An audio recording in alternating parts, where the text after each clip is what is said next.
Hey, on se retrouve aujourd'hui pour une nouvelle vidéo et il va s'agir de mes top romances. De base, je voulais faire un top 5, mais comment vous dire que c'est strictement impossible de faire un top 5.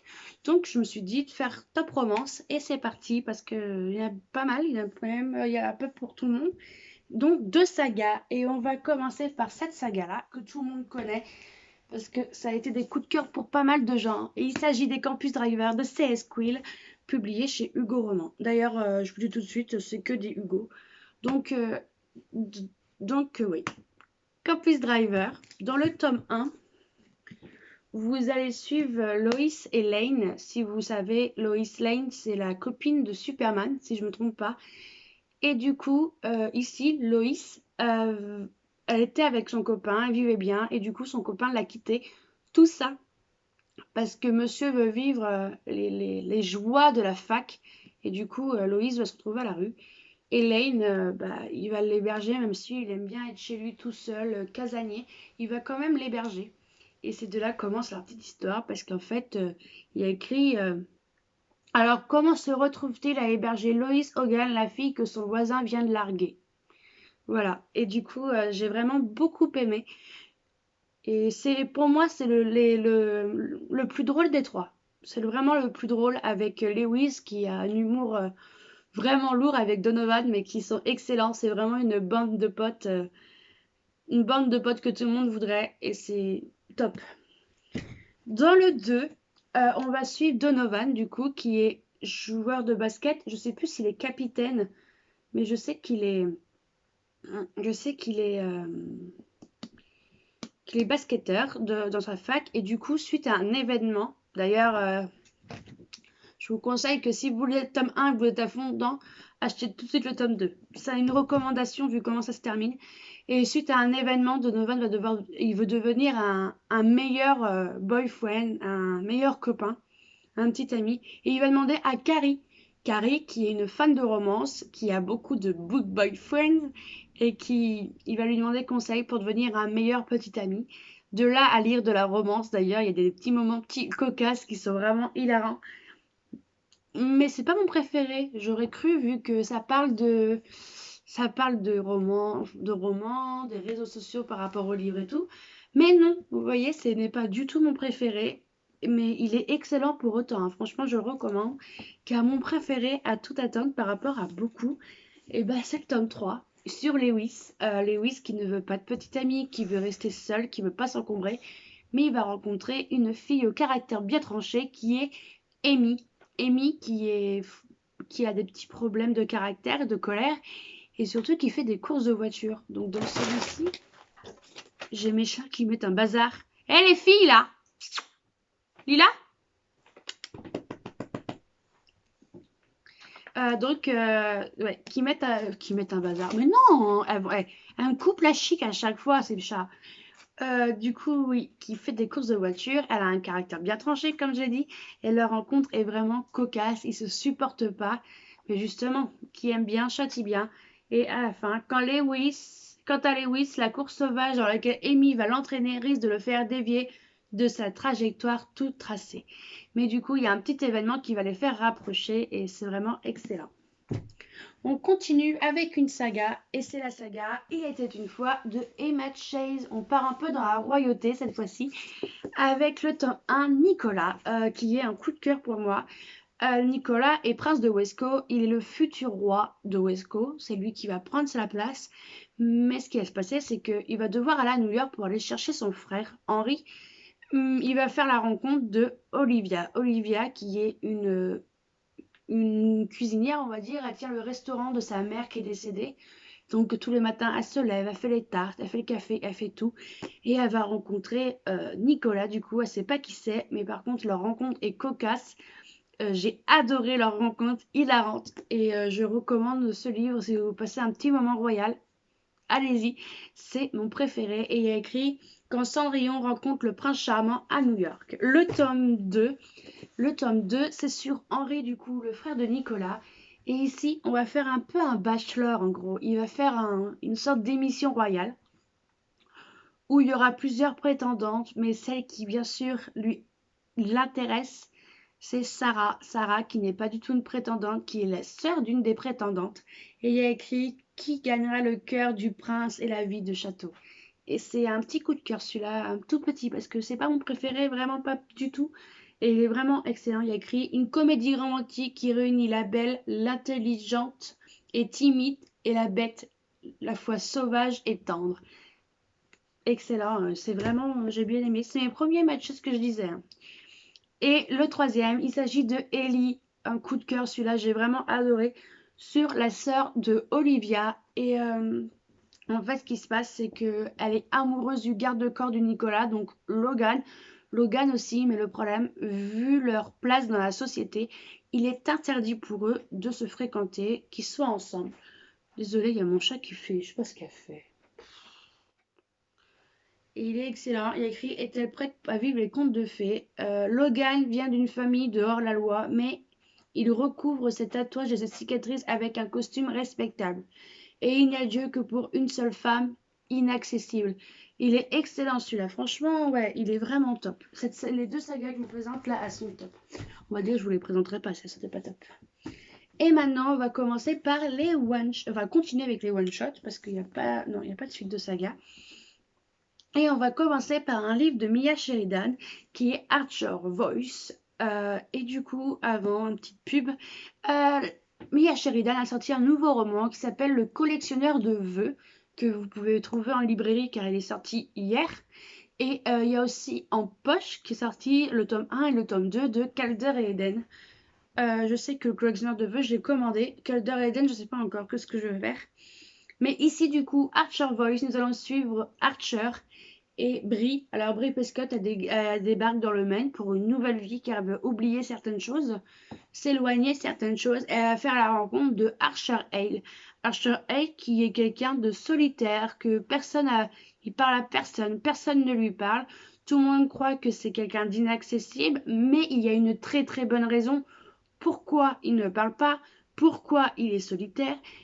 Et du coup, leur rencontre est vraiment belle et c'est un excellent coup de cœur, déchirant pour ma part parce que Archer m'a fait pleurer.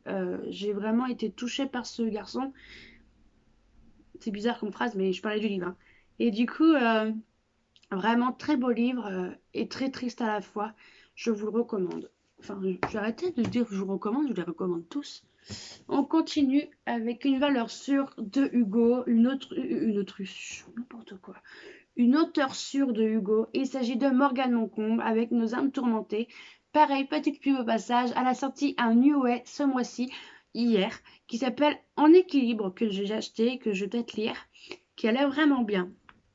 Par contre, dans Nos âmes tourmentées, qui est une romance psychologique, on va suivre Azalée qui retourne à Charleston pour la maison de sa mère, car sa mère est décédée. Elle doit vendre la maison et repartir de suite à New York, je crois. Elle vient de New York. Mais elle va faire la rencontre de Eden, son voisin, qui est vraiment touchant, qui est mignon. Et leur rencontre est cocasse. Et il y a écrit les ombres du passé planent toujours sur leur Charleston et les apparences n'ont jamais été aussi trompeuses. Et ce qui se passe, c'est que aussi à Charleston, Azalea s'est fait un peu une relation de pas très jolie. Donc c'est assez compliqué, mais excellent, excellent. Pour moi, c'est l'un des meilleurs de Morgane Moncombe, là. Honnêtement.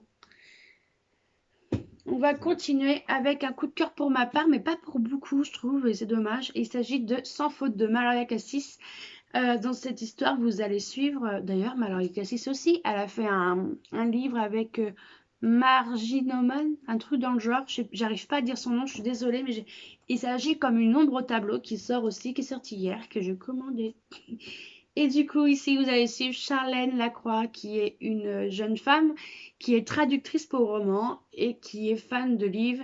Elle est casanière. En fait, j'ai adoré ce roman, tout simplement parce que Charlène Lacroix, j'ai eu l'impression que c'était moi. À peu près le même caractère. Et de l'autre côté, vous avez, faut que j'ai son nom parce que c'est dur, Alek Novakovic, joueur de handball qui, en fait, suite à une blessure, il peut pas aller, il peut pas continuer sa carrière de haut niveau. Il doit aller dans une petite équipe, une équipe plus basse, par exemple en national, pour pouvoir se rétablir, se reformer et tout. mais ils vont faire leur rencontre. Et est-ce qu'il est réellement là pour ça? Est-ce que c'est pas pour autre chose? Est-ce qu'ils peuvent pas s'entraider?